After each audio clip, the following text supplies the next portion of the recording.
প্রিয় বন্ধুরা, বিশ্বজগতে আল্লাহর নিদর্শনগুলি কেবল বিজ্ঞানীদের দ্বারা অধ্যয়ন করা প্রাকৃতিক ঘটনা নয়, এগুলি গভীর বার্তা, স্মারক এবং সতর্কীকরণ।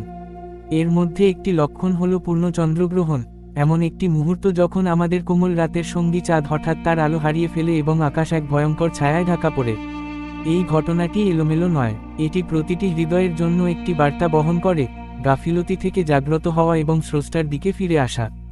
আল্লাহ কুরআনে বলেছেন, এবং আমরা কেবল সতর্কীকরণের জন্যই নিদর্শনগুলি প্রেরণ করি না।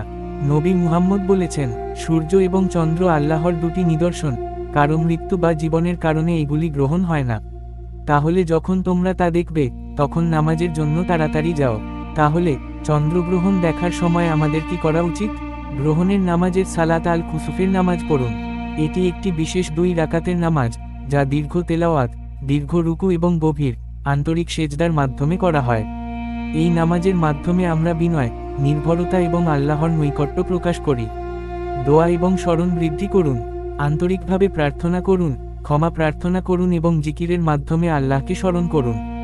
দান করুন, কারণ এটি আপনার হৃদয়কে পবিত্র করার এবং ঈশ্বরের নিকটবর্তী হওয়ার একটি উপায়।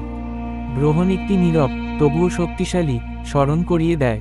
এটি আমাদের বলে, পার্থিব আরাম আয়েশের সাথে আঁকড়ে ধরো না, কারণ তারা এক মুহূর্তের মধ্যে অদৃশ্য হয়ে যেতে পারে। এটি আমাদের বিচারের দিনের কথা মনে করিয়ে দেয়, যখন যখন সূর্য অন্ধকারে আবৃত হবে এবং যখন তারাগুলি ঝরে পড়বে, বিচ্ছুরিত হবে। প্রিয় বন্ধুরা, প্রতিটি গ্রহণ একটি আধ্যাত্মিক সতর্ক, যা আমাদের হৃদয়কে পাপ থেকে পরিষ্কার করতে এবং বিশ্বাস এবং সৎকর্ম দিয়ে আলোকিত করতে অনুরোধ করে। কর্ম। আসুন আমরা সেই দিনের জন্য প্রস্তুতি নিই যখন সম্পদ ও সন্তান সন্ততি কোন কাজে আসবে না, কেবল তাদের জন্য যারা পবিত্র হৃদয় নিয়ে আল্লাহর কাছে আসে।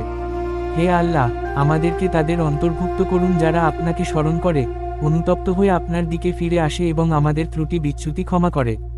আপনার আনুগত্যে আমাদের হৃদয়কে শক্তিশালী করুন যতক্ষণ না আমরা আপনার সাথে সন্তুষ্টি ও শান্তির সাথে